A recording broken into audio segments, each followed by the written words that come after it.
So, this marks the start of season 3 of The Artful Life, and the season has a slightly different energy to it. Um, Starting with my first live on the channel. The theme is renewal and expansion and experimentation.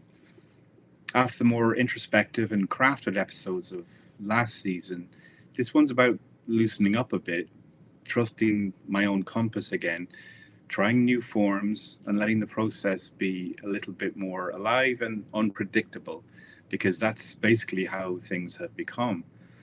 Um, some weeks will be quiet reflections, like last week's The Creative Compass.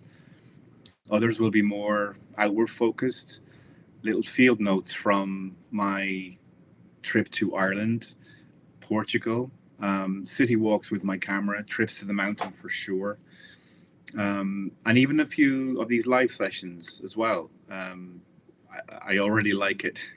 It's a very, very different energy. Later in the season, there'll be a couple of deeper conversations with other artists. I know plenty. This is Los Angeles, and I have been lucky enough to have been growing and evolving alongside many really, really great people and talented artists. So I look forward to welcoming a few of them. I'll definitely do a few pieces about how attention shapes creativity, and a closing reflection on what these 9 months of the Artful Life will have taught me by then. We're just in the beginning of month 7 now. So it's not about perfection this season. It's about staying in motion, following what's real, and keeping the conversation about creativity alive and whatever form that takes. And let's start with today. It's Thursday again. It's now 2:47 p.m. In Pacific time, and very, very strictly for the first, I think, 25 episodes, all my videos were shot and edited and scheduled for Thursday morning at 7 a.m. They were, I was so organized in the beginning that I wrote and shot 17 episodes in one go over 4 days. And then I had a whole bunch that I could edit from over the next several weeks. And that certainly kind of allowed me a measure of comfort knowing that I didn't have to be thinking about what to, you know, to put on the channel. I just had to create the videos themselves. During that process, I evolved the style. You can only plan so much. I came up with a graphic, thumbnail images that I would reuse for every episode and put a new title on, thinking that, okay, this will be a good visual identity for the channel. And it's funny then, when looking back, when I have a bunch of them, they all look the same now. The first, I don't know, is it 10 or 15 or something? It's hard to distinguish them. So if you're actually kind of going through YouTube or come to my channel, it might be hard to distinguish between them. And then so I changed tack to put, shots of myself on it with different titles, and I changed the title style. The music, I was a fan of the music from the beginning. I liked creating mood pieces, and that's what a lot of them became. I use a library, I'm subscribed to Epidemic Sound Library, and every week I've just found something different that just suits the mood of the piece that I'm kind of trying to create. And I don't know what that is before I edit, but the music really, really helps supports. Actually, you know what it does? It supports the mood of the piece itself. And that's why each one feels like a different short film, because the energy in writing them was different every time, and the energy in as I was recording them was different every time. The energy and influences when I was editing them changed each time. And I think it's great to honor that. Continuity is great for having an identity of a channel, and it's a great frame in the beginning when you're starting something new to kind of know where you're going, right? So I had mapped out the whole first quarter and I decided on the titles and the topics and kind of wrote the scripts as I went. Actually, in those first few days, I was writing a script, shooting one, writing it, shooting it, writing it, shooting it, and it was an exhausting 4 days, but incredibly enlightening. Wow, I can do this. And then as the weeks went on, the energy changed, my life changed, the circumstances of my life changed, the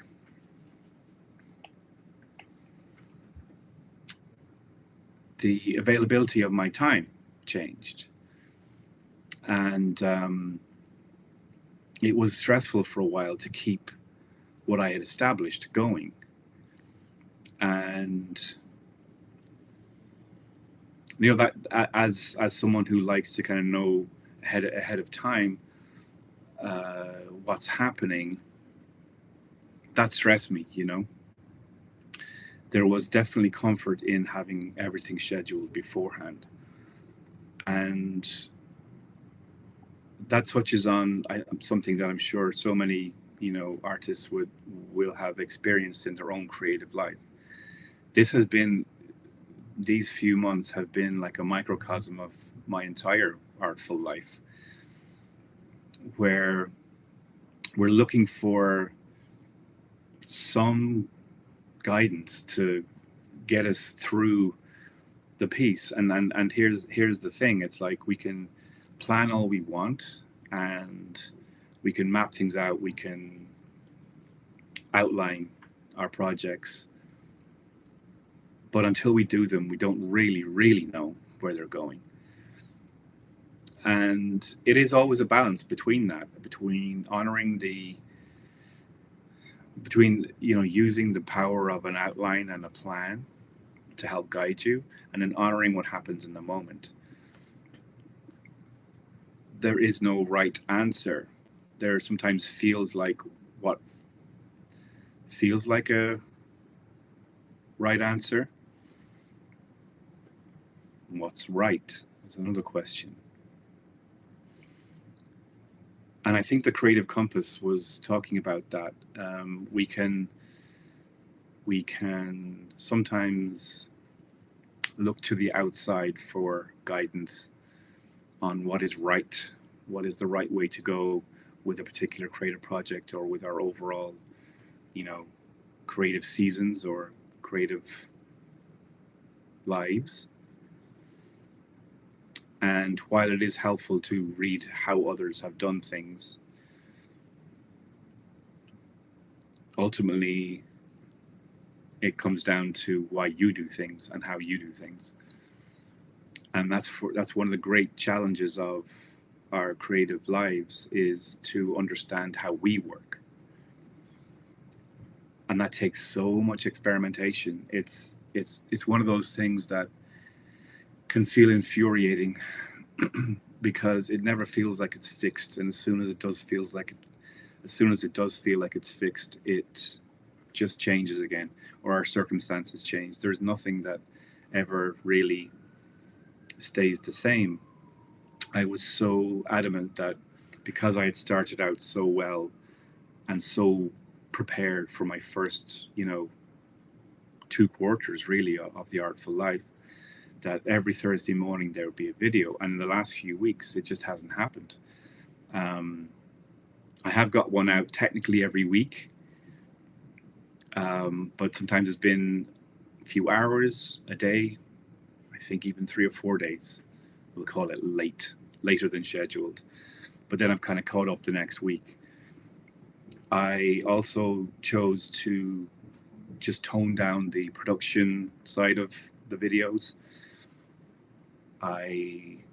It can take, a few hours to set up the lighting, and I was doing a 2-camera setup, and with the editing and the music, and it felt like a bigger production. And that, as my own circumstances changed, became very, very difficult to carve out that time, and to honor everything else that I wanted to do in my life. So the difficult choice was, well, okay, it's not as perfect as it was in the beginning, in my own mind.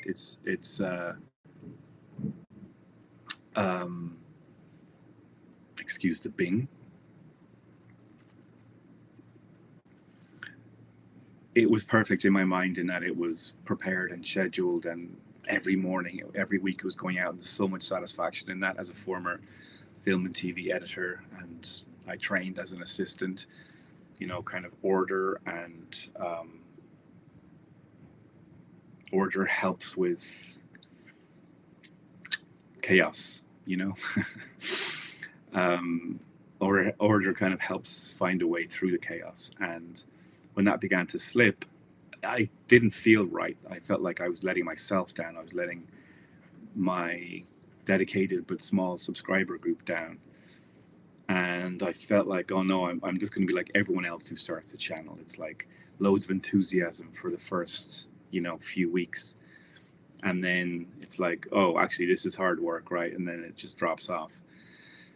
So thankfully, having worked for decades in, various creative fields, editing film and TV, writing fiction, writing screenplays, writing essays, writing a branding book, co-writing a branding book with my partner Johanna, business partner Johanna, that I know that there are going to be these ups and downs, these lulls, these times when the enthusiasm isn't there and the structure that we have created just can't be there. And they are the times which kind of like test us the most. We can't avoid them. They're going to come. All the best plans are going to be challenged. It's about, what do we do then? Do we just stop and say, oh, it's not perfect as I planned it, so I might as well just ditch it? I know so many people do that, and it's unfortunate, because it doesn't match exactly what we thought it would look like in our brains, and that can be upsetting to certain artists and in certain creative fields or disciplines.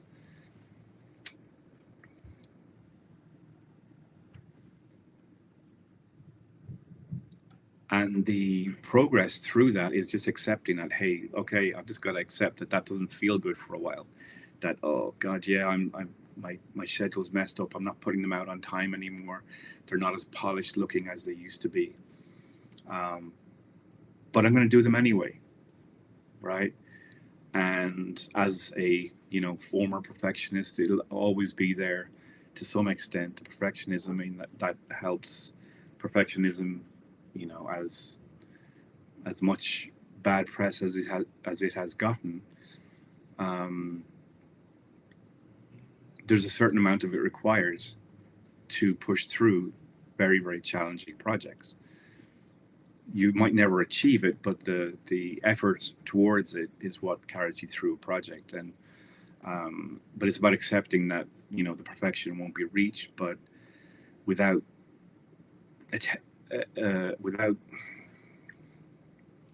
reaching for it, without attempting it, nothing will be finished. And so that's my creative compass at the moment.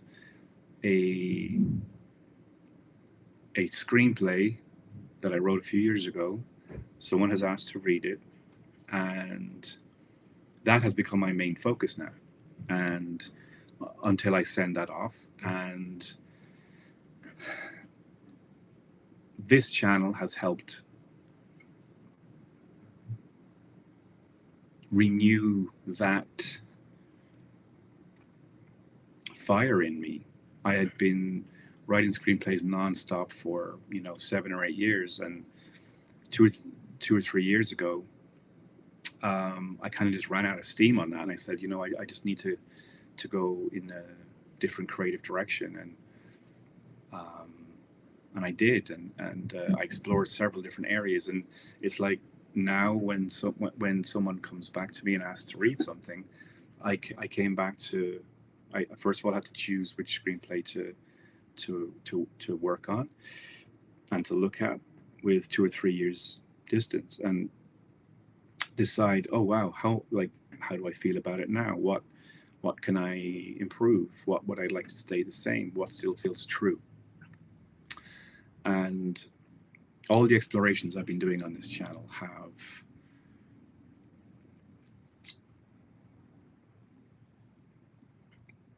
allowed me to,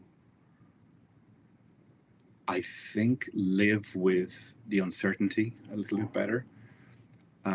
It's also given me so much encouragement and confidence, and that I can do a new form. I had never done, a proper scripted YouTube video before, 6 months ago, and here I am on 28 now, and I also am doing a parallel Substack essay, which is related to a video each week.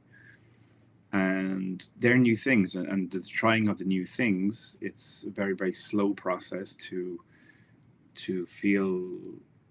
find your audience, especially for something not sensational like I'm doing. It's very grounded and sincere, and that's my style. And I know that there are plenty of people out there who, in this very loud medium, like to find something a little bit more slow and thoughtful. And when I don't see the numbers rising as I would have liked, I'm still so kind of grateful for those who do choose to subscribe and to watch, because people have found it who need to find it, and that is amazing. And only by keeping going and keeping showing up, that gives everyone viewing confidence too. If it's almost like you become part of a team, it's like I rely on you to watch the videos so they'll get more viewership, and you rely on me to keep talking to you about what it is that we're all trying to achieve here.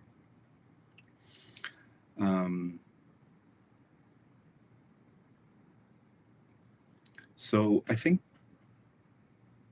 I just wanted to come on and say that today, that this is the brand new thing for me too, this live. I like it, and I have to be honest, I feel like it was originally, this might be quicker, but I still have to figure out what to say. It's obviously not scripted, but you still have to do all the titles and all the other YouTube stuff, right? There's less production for sure, but you still have to sit down, carve out the time and do it.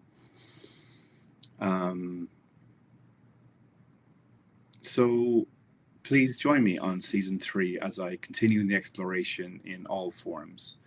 I'd like to, keep doing check-ins maybe on the lives, just to let you know how the creative projects are going. I might go more in depth into some of those. Please do watch the whole 2 previous seasons of The Artful Life to catch up on what I've been, sharing. And we're now in season 3. Please continue to tune in, share, like, and subscribe. And please hit me with any questions that you might have about your own creative journey. And